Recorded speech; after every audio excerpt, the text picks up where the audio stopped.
Coach Corey Wayne, and this is my video coaching newsletter. And the topic of this newsletter is going to be, I tend to quit when things get hard.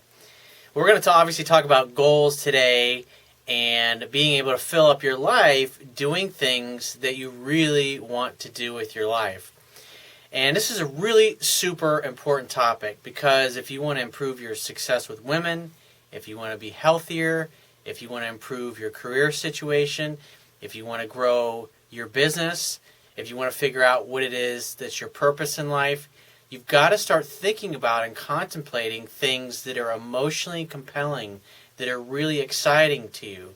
Because the way to create your ideal life, to get yourself into a place where you're happier than you've ever been, you're more fulfilled than you've ever been, you're more content, you're more relaxed, you have more choices, you get to come and go as you please, you get to schedule out your day, you get to go and stay in nice, extravagant 5-star resorts when you go on vacation.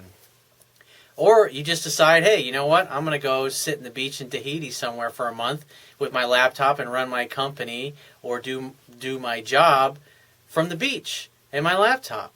That's totally possible. But the idea is that in order to get to that place, it was interesting, I was having a conversation this past week with one of my clients. And he's working on a lot of areas in his life. And I think the past couple of years, I think he said he had lost close to 90 pounds, I think it was, in the past year or so. So he's lost a lot of weight, but he's still got another 70, 80 pounds to go.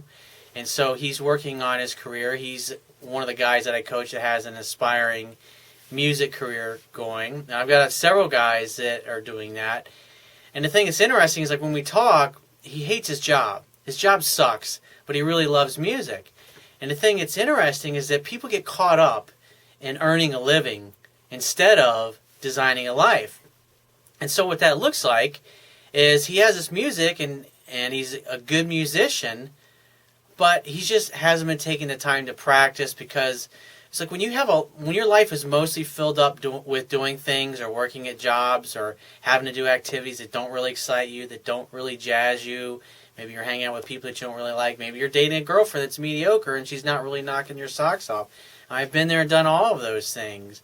But the more your life is filled up with doing things that you're really not crazy about, that on a scale of 1 to 10 as far as being emotionally compelling, if you look at your life and most of the things in your life on a scale of 1 to 10 are below a 5, then you got some work to do in your life. And so one of the things I was discussing with this client is that he wants to move to the other side of the country basically because he lives up in the north where there's a lot of snow and it's cold as fuck, and he just wants to get out of there. And one of the things that we were talking about, it's interesting, the things that come out in Cell Talk is when I either read somebody's email or I listen to them talk to me when I'm doing a phone coaching session, I hear their limiting beliefs come out. And people don't even realize what's running around in their head or how their belief system actually affects them and holds them back from getting their full potential. So we were talking the other day, and he was saying, I want to move out to California where there's a lot more going on with the music business. And he says, but I got to make a lot of money, and it's going to be several years before I can do that.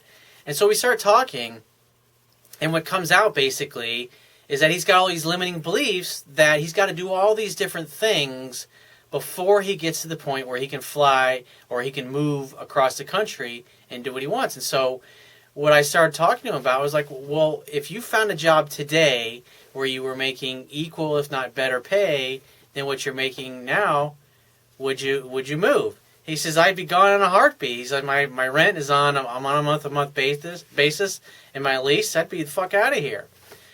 And I said, and so we, instead of him looking at, okay, I'm going to form this plan that shows me moving away in 2 or 3 years in the future, what we started working on was developing a plan so he can find a job out in California. And as soon as he gets his job, he can tell his current employer adios. He can pack his shit up in a U-Haul, and he can, get out of the fucking snow and the cold so he can go somewhere where it's warm. And I said, just that one thing in your life, just changing the place where you live, even if, because obviously he's building his music career, it's going to take some time, and so he's got his career that he's spent, a lot of 7, 8, 10 years becoming very proficient and making good money doing what he's doing, but it doesn't excite him. He actually hates doing the work. but it pays the bills. And so what he's going to do, he's going to move across the country, and he's going to get a similar job in a field that he knows, so it will give him the time and put him in a location where he can do more of his music and actually practice. And so what that'll do is he'll actually be living in a place, instead of driving around going, oh, look at the fucking snow over there. God damn it, there's somebody making another fucking snowman. You can kiss my ass. Instead of thinking things like that, he can be driving around going, wow, look at the fucking palm trees. Wow, look at the hot chick in the bikini. Wow, this is great. And so that's one major area of your life that now you feel good about, that you're excited about, because you change your perspective. Now fast forward 5 years, 10 years from now, however long it ends up taking, for him to get to the point where he's so good at his music and so good at his craft and so good at writing songs, and he's developed an audience and maybe a group of clubs and places that he goes and plays on a regular basis, so he's got a nice steady income to where it gets to the point where he can walk away from his job that he's not excited about, and now he's living in a place that he really loves, and now he's doing something he loves full time for a music career.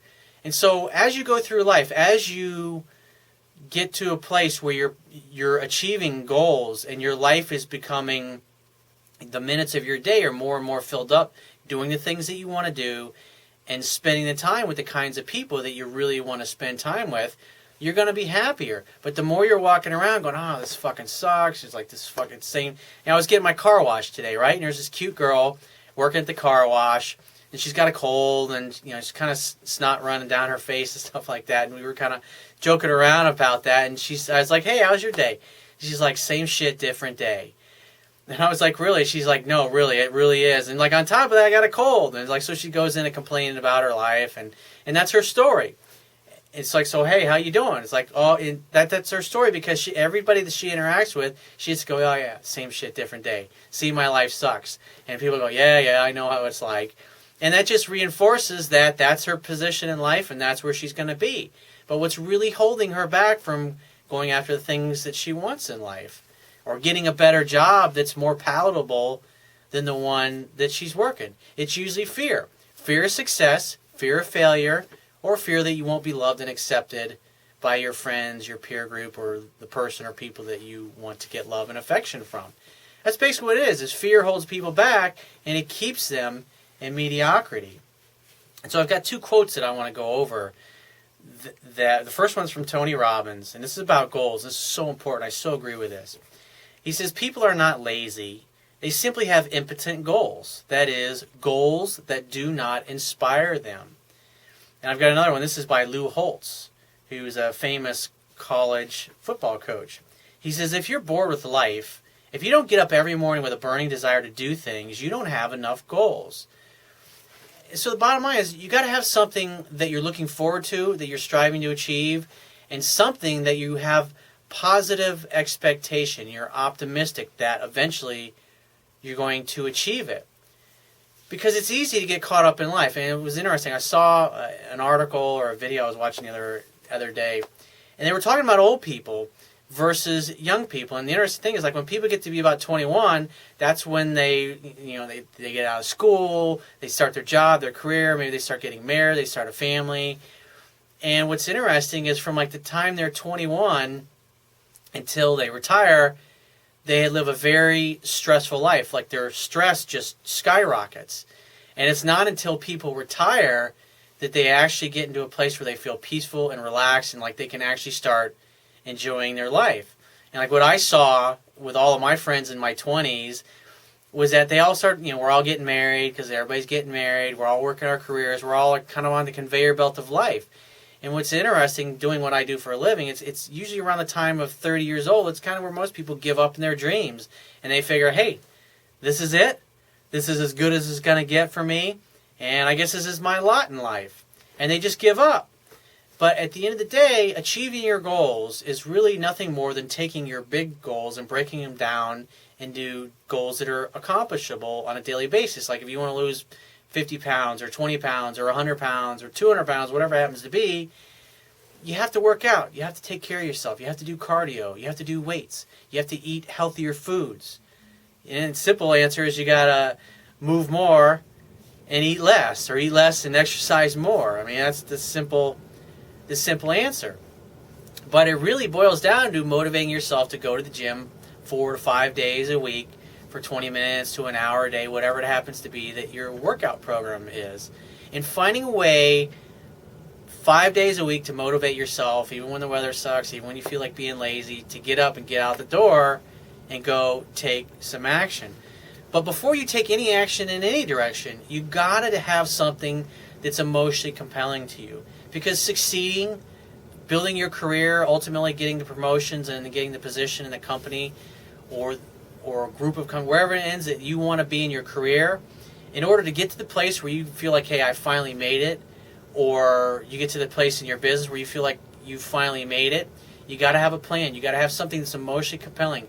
Something that's emotionally compelling enough to where the thought of sitting at home doing nothing is more painful than going out and taking action, even if you're going to be failing and getting rejected most of the time, because at least this way you're moving in the direction of your goals and your dreams. And like I'm constantly always asking myself, if I had to start all over and do something else, what would I do with my life? And as long as I'm doing something that's more emotionally compelling than anything else, I keep doing what I'm doing. You know, as they say, successful people are slow to change their mind, but they're quick to change their methods. In other words, they're quick to adapt their approach. If something's not working, they notice it's not working, and they change their approach. So I got a quick email here from a guy, and he says, "Hey, Coach," and this is typical of the average person. But the good news for him is he's saying, "This ain't working for me. I got to do something about it." And if you want to make major changes in your life, you have to get to the place where you're just simply no longer satisfied with the status quo. When you get to the place where you're like, you've hit rock bottom, you just said, enough of this shit. I'm tired of this. I got to give that guy, Coach Corey Wayne, a call and book a phone coaching session with him right now by going to the products tab on his website and booking a phone session, because I got to turn my life around, or I got to make a career change, or I got to start that business that I've always wanted, or I got to start that exercise program, or I got to get a great woman in my life. Whatever it happens to be, you got to get to a place where you've had enough, where you just can no longer take things sucking or staying the way that they are. He says, "Hey, Coach, thanks for all of your videos, and I really appreciate your advice, and I've done a lot to try to implement it into my life." He says, "I had another question." He says, "It's come up while watching some of your videos, and this is from the professional side of life. I guess I don't feel like I'm a very hard worker because I have a bad habit of quitting when things get hard. What advice would you give to quitters that have dug themselves into a very deep hole? And I know who the man I want to be is, but I feel like I'm just too lazy sometimes to become him." Well, that tells me you don't really have, your goals are not more emotionally compelling than where you are right now. I mean, that at the end of the day is what it boils down to. Is that, because people will do more to avoid pain than they'll do to gain pleasure. And so in essence, what's going on here is you associate more pleasure with being lazy and doing nothing than actually picking up the phone or start doing some research to find a better employer or a better job that's something that's more emotionally compelling than what you currently got. In other words, things don't suck bad enough where you're willing to do something about it. But obviously, your spidey sense is telling you, it's time to move on. I can't sit here and do this. Because when people stay in jobs like you're doing right now, it's like the average person is doing just enough to not get fired. And that tells me that from your words here, you're probably one of those guys that's doing just enough to not get fired in your current job. And what usually happens is things are going along, and because you're never willing to really do what it takes to excel in your job, maybe eventually you get fired. Maybe that's what's going to take for you, getting to a place like, oh my God, I got to find a job. But the best, think about this. Wouldn't you you've got to spend your life doing something. Doesn't it make sense to spend the minutes of your life doing something that's emotionally compelling that you want to do? For the next decade, you're going to be doing something, right? You might as well be taking action, doing something that you really want to do, as opposed to continue just doing something that really sucks. And the bottom line is, inaction breeds fear and doubt. Taking action breeds confidence and courage. So go to my website, click the products tab, and book a paid phone coaching session with me right now. I'll talk to you soon.